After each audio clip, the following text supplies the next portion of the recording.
Bismillah ar-Rahman ar-Rahim. Let's see if we have questions. Brothers who posted their questions, as we said before, never post your questions during the class.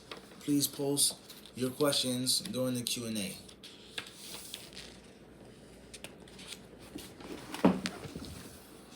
Alright, Bismillah. First question is coming from the United Kingdom. Initials AL. When it comes to removing pubic hair every 40 days, does it have to be clean? Person retracted their message. Does it have to be clean shaved with a razor, or can we use a regular electrical trimmer? No, you can use an electrical trimmer. It doesn't have to be a razor. What's important is the removal of the hair. SL from London, UK. Said, how can I increase my love in Allah to avoid sin? I commit awful sins and lack husnul dhan billah, as I am unable to overlook the sin but don't fear enough to leave it. Well, obviously the shaitan, he's having his way with you, unfortunately. You making the sin, and then you falling into having bad thoughts of Allah. And then thirdly, you can't get past the sin. You're haunted by the past. That's a very bad situation to be in. But alhamdulillah, you feel bad. You have regret. You know that it's wrong. So inshallah, that's at least half of the battle. Now you need to figure out why you keep falling into that sin. Your friends, your environment, your job, your marital status. What's causing you? Something happened to you in the past? What's haunting you? Figure it out. And you have to get to the bottom of it. No matter what sin you make, you have to control yourself. You have to fight yourself. Never have bad thoughts of Allah subhanahu wa ta'ala. And Allah loves those who make repentance. And seeking Allah's forgiveness, asking for forgiveness, seeking tawbah is one of the greatest acts of ibadah. So, if you were a chronic sinner, and you knew it was bad, and you knew it was wrong, that's much better than you having bad thoughts of Allah subhanahu wa ta'ala. That's from the descriptions, or the way of the kuffar. So you have to be very careful, seek Allah's refuge, and you have to get to the bottom of it, inshallah. MA from Manchester, UK. How do you benefit from knowing that women was created from a man's rib? How is this reflected in the nature of women's personality in order to understand them more? Barakallah feek. Wa feek barakallah. Well, understanding women, that's the age-old question. Obviously, I'm not an authority on the subject. I don't think any man, for real, can say that he understands women 100%, right? And oftentimes you think that you understand a woman or women, and then they switch it up on you. Say, no, I really don't like that, or that's really not me, or no, I've changed, or I'm different, or I've evolved, etc., etc. All jokes aside, from the wisdoms of Allah subhanahu wa ta'ala creating Hawa, referred to as Eve, from Adam's rib, or his ribs, some of the scholars, they say that it shows that the nature of the relationship between man and woman is supposed to be close. It's supposed to be intimate. It's not supposed to relate a relationship that's far and remote and cold and dry, but it's supposed to be tight, a hug. The ribs, the torso, solar plex, so on and so forth. The biggest part of your body, right? So your wife is supposed to be close to you.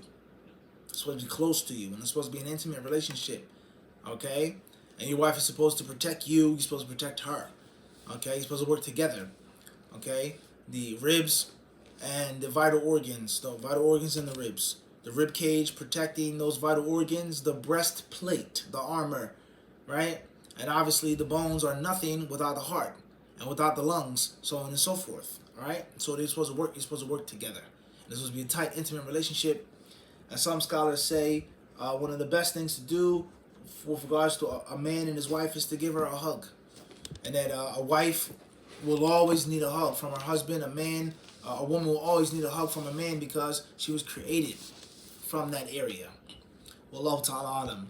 Next question says,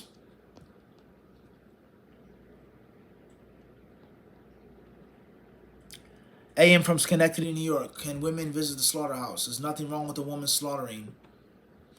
AA from DC. Assalamu alaikum wa rahmatullah. If my husband is slaughtering himself for our family household, do I have to refrain from? We answered that question in the class. ID from Atlanta, Georgia. If I have a lot of financial responsibilities I need to fulfill, therefore I can't fulfill if I slaughter, am I obligated to slaughter? We explained it in the class. Most scholars say that it's recommended. AL, Bristol, UK. Is it more virtuous to sleep first and then wake up for tahajjud? Sometimes I can't fall asleep and I just end up laying there in the bed awake until Fajr. Sleep for a little bit. Don't stay up the entire night if you can. And if not, pray in a manner which you have the ability to pray. FA from London, UK. What's the ruling on wedding rings? I wouldn't wear a wedding band on my ring finger, me personally. As far as a woman having a ring that's a gift to her, whether that's her mahar or her sadaq or just a gift of ring. Women like jewelry, men like jewelry, but we're talking about a woman right now. That's one thing. But the specific band and the two-piece and the this and the that, so on and so forth, it's best to avoid. It's best to avoid. So a man wearing a ring, specifically a wedding ring made of a specific metal on a specific finger, I wouldn't do it myself. Is it halal? Is it haram? Is it a polytheistic practice? If it was a polytheistic practice, has it evolved into just a custom? Maybe. Mumkin. People can argue about that. I would stay away from it myself. And you know, I would rock it on a pinky, huh? Wallahu alam. Tayyip, moving forward. AA from DC. I would also like to order some of that mufti dirty spicy chai, inshallah. Jazakallah khairan. Yes, it will be available for purchase very soon, inshallah ta'ala, on our website. You can also check out our eBay store, Hadith_Disciple on eBay, and the actual mufti.com. You'll be able to order it as well, inshallah ta'ala. KA, and we have more tutorials coming, guys. That's just one.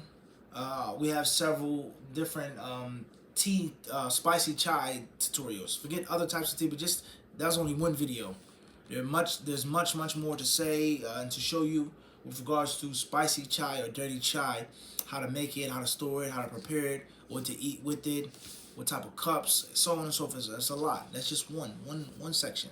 Wallahu alam. Next question says,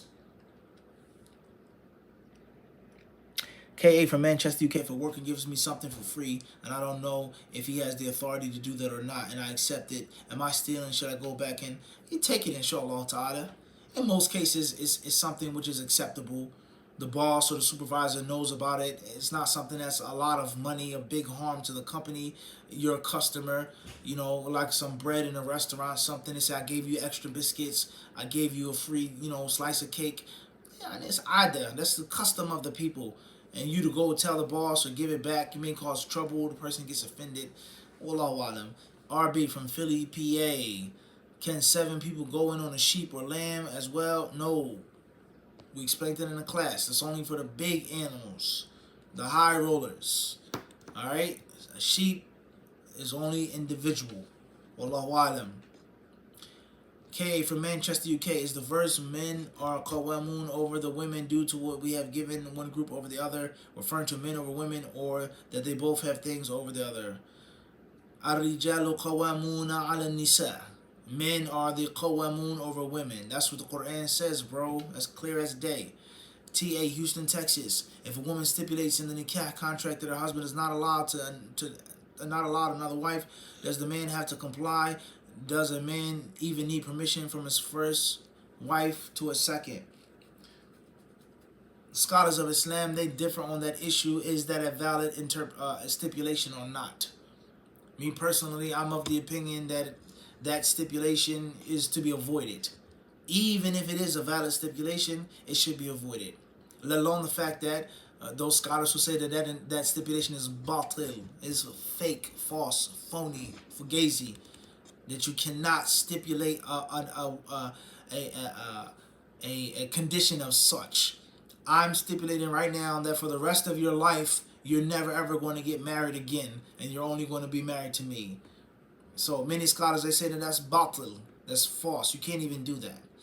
For those who do say that it is valid, I wouldn't advise with it. And I've never seen, Allahu Alam, I haven't seen much of my life, but from what I have seen, I've never seen that condition work out. I've never seen a woman stipulate that condition and it works out, a happy ending, riding off in the sun on your white horse. I've never seen a happy Disney ending with that stipulation. And that's because if a man is a monotheist, there's only one Tawheed, just one wife, one Zoja, that's it. There's no need to stipulate that. Period. The fact that you have to stipulate it proves that he knows that you know that he knows that he wants or needs a second wife. And you're barring him from the thing that he wants and needs. How is that going to work out? How is that going to make sense in the long run? Let alone the fact that how do you know what's going to happen to you in your life? A woman says, you don't need another woman. I'm everything that you need. Why are you being greedy? I can give you all of your needs and your wants that you need. I can provide you with children. I cook, I clean, I'm beautiful, I'm this, I'm that, I'm righteous, so on and so forth. I fulfill your sexual desires. You don't need another woman. How do you know what's going to happen in the future? How do you know what's going to happen to him in the future? How do you know that? So to even stipulate that, I've never seen it work out successfully. Either there's no need to stipulate it. I'm good with one wife. I can't afford another wife. I don't want another wife. Who needs another headache? More stress. This woman's stressing me out, calling my phone. I don't need that. There's no need for the stipulation. And if a person does need that or does want that, the stipulation in most cases is going to be broken and violated, which is going to lead to further drama. So I wouldn't advise with that. Okay. As far as the permission, then as we've stated before, men are the protectors and maintainers of women. And obviously a protector and a maintainer doesn't need permission from those whom he's protecting and maintaining. Then him being wise, him being gentle, him being thoughtful, him being considerate, of course. But permission is a strong word. Wallahu alam. UA from New Jersey. Gotta mention the city. Next question. HS from London, UK. Hayakallah. Ruling on animals in sea, not taking same ruling as for slaughtering as meat. Is there wisdom behind it? There's several wisdoms. The animal, the behemothul an'am, is different in nature. The different benefits that you get from the animal, the accessibility of the animal, the ease, how Allah Azza wa Jal made it submissive and subservient. All right, there are differences. Okay, let alone the fact that the animal from the sea isn't the same with regards to slaughtering. The blood flow isn't the same. Okay, Wallahu ta'ala, I'm not saying that those animals in the sea aren't of major benefit. They use their skin, they use their insides, they use their bones, they use their meat, they use their flesh, they use their teeth. There are many benefits that people get. The oils from those different animals, the fish and the whales and so on and so forth. Wallahu ta'ala alam. JY, Shailat, Bangladesh. If we are staying in a traditional Desi house with free mixing and a maid and in-laws and no real hijab, how do we deal with the situation as it can be hard to eat at the table? You feel all the best way that you can. You give them advice about the importance of their deen and the importance of knowledge and the importance of following the sunnah and getting Allah's good pleasure and the danger of disobeying Allah subhanahu wa ta'ala and how it will ruin the family. You give them basic advice if you can. And if they listen, alhamdulillah, you take things gradually, progressively. If they don't listen or they get out of here, you Wahhabi, whatever the case may be, don't argue with them. And you avoid the things that you know that are haram to the best way that you can. And if you had to avoid the dinner table because of all of the free mixing and this one is dressed like this, Allah will provide you with food one way or another. Wallahu alam. SL. It says here, KA Manchester, UK, if a woman argues that wearing a wedding ring in her European culture will stop men from approaching her, is it permissible to wear it in public? We never said a wedding ring was haram. Not once did we say that. I said I wouldn't wear it. That's all I said. Let alone we gave detail with regards to a woman. That perhaps a wedding ring on a woman's finger isn't as bad as on a man's finger. What's important is, for real, I mean, listen, if a man wants to approach a woman, he's going to approach a woman. I don't care what she got on her finger, a wedding ring or not. And the same applies to a man. How many women attack men who wear wedding rings? I see him with the wedding ring, I'm going after him. So if somebody wants to approach somebody, the ring isn't like, oh, it's off limits. It's a holy ring, For real.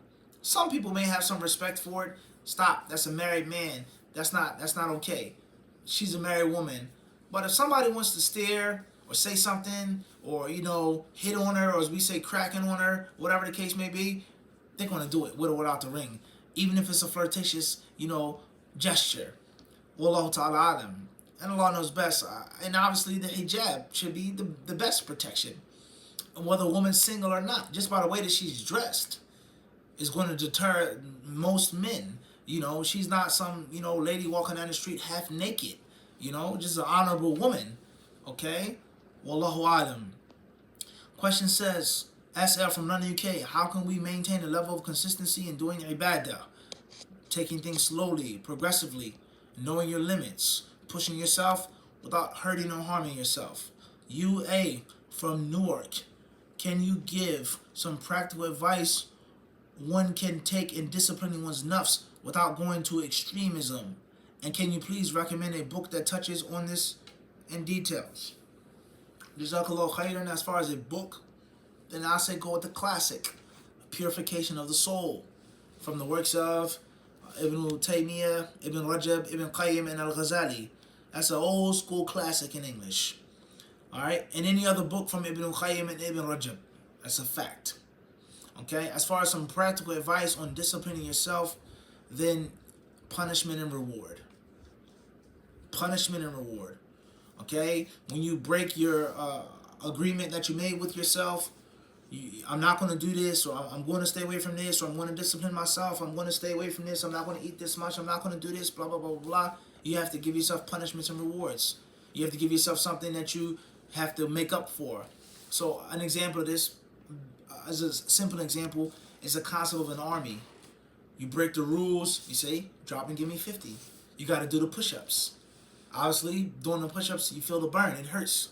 Even though it's benefiting your body. But the psychology of it is whenever you go out of line, you break the rules, immediate punishment.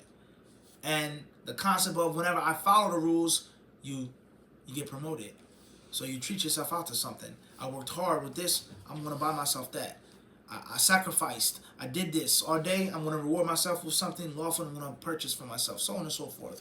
So you got to train yourself to look forward to the rewards and to say, oh man, I messed up, I gotta punish myself. And obviously we're not talking about whipping yourself or nothing like that. Wallahu alam. TA from Houston, Texas. Is it lawful for a man to get a laser hair removal? But removing hair from your body outside of your beard, okay, it's lawful. It's lawful, okay? The hair that is obligatory to remove, such as trimming the mustache or your pubic hair, or the head of the muhrim, shaving it or trimming it, something that's mandatory. As far as that which is lawful, keep it if you want, remove it if you want. Bismillah. Laser removal, what harms, if there are any, will that have upon your body? Okay? And of course, a man is a man. I'm not saying you have to be, just have hair all over your body like a werewolf, if that's how you are. But at the same time, a man isn't like a woman. So a man should not try to be but so feminine and boyish, in which he's, totally bald, his whole entire body, in which he has no hair on his body. I want it all removed, baby skin. That's from the attributes of a woman and not of a man. Not saying that you have to have hair all over your face and your arms, your hair, your knuckles, your toes, every square inch. I get it. I can't relate to that, obviously. The Prophet says, Mufti, you don't know what it's like to have hair everywhere. But a man, I think, and Allah knows best, some parts of his body should remain with some type of hair, because he's a man and he isn't a woman. And he should not try to be like a woman nor like a boy. Wallahu alam. MA from Manchester, UK. Can the ayah وَلَا تَشْتَرُوا بِآيَاتِي ثَمَنًا قَلِيلًا be understood as meaning do not sell your soul for a small price? Barakallahu feek. It's clear. Do not sell or purchase my ayat for a small price. And if a person is a sellout, he makes up fatwa, he makes up things, he says the Allah said this, Allah didn't say, then he sold his soul in the process. MA Manchester, UK. Sheikh, we are not living under Islamic rule. Are we as Muslims now in a position of self-governance? Maybe vigilante is an extreme word. Your thoughts are appreciated in the West. Jazakallah khairan. That's a yes and a no answer. From some aspects, not all, yes. a Muslim is self-governed from some aspects, some certain things. You cannot say, well, the city doesn't allow it, the state doesn't allow it, the non-Muslim government doesn't allow it. Certain aspects. All right. What do you mean by vigilante? Obviously, he said that's a strong word. Sometimes you have to be a vigilante. You see somebody getting abused on the street, you can't just walk by them. You gotta stop it. Yo, chill. That's not okay. You see somebody violating somebody, clearly no excuse to just you have to do something. You have to say something. You have to take something into your own hands sometimes, some things. As far as life and death, someone's blood, that's a different story now. The punishments, the hudud, that's a different story now. That's a bit much now. You're going to run into major problems. As far as certain things, that's a different story. And I don't think that the non-Muslim laws, in the United States or UK, I don't think that they're against all vigilantism. I don't think so. Certain things they would praise and they would commend. You did the right thing by stopping this person from burning his house down, or throwing a rock at him, or pushing, whatever the case may be. He put out a gun or a knife, and you wrestled him down to the ground. You knocked him out. You knocked him out. And you disarmed him from shooting or stabbing someone. They would praise that. They would praise that, right? But obviously, if you have the option of the